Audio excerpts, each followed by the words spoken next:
Strauss Company is pleased to present its next online auction running from the 22nd to the 29th of March.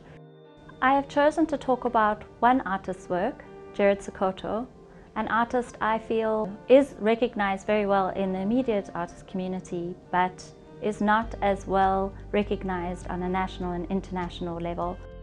All these works were made in the 1970s at a time where, in fact, Gerard Sekoto was now living in Paris.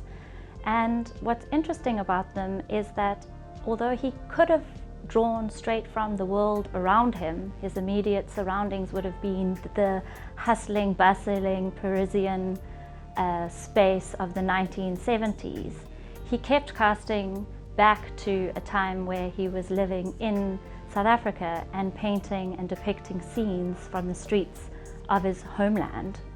And I think that that has a lot to do with his homesickness partly, but also I think largely a socio-political statement where he's looking at depicting the people of South Africa with the dignity and humanity that they deserved at the time when there was actually a hugely oppressive apartheid regime governing his country.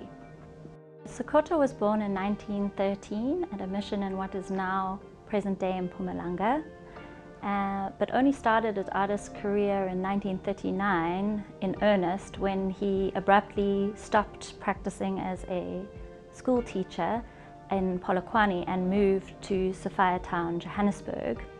And it was there he achieved great success as an artist very quickly and became quite well known and well appreciated in solo exhibitions, group exhibitions, and supported by some serious South African collectors at the time.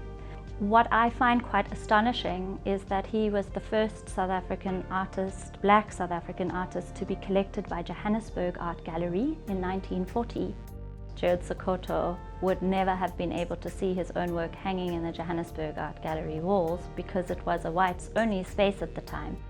Gerard Sekoto never returned back to South Africa, and in fact he died in 1993, just before democratic independence for the country.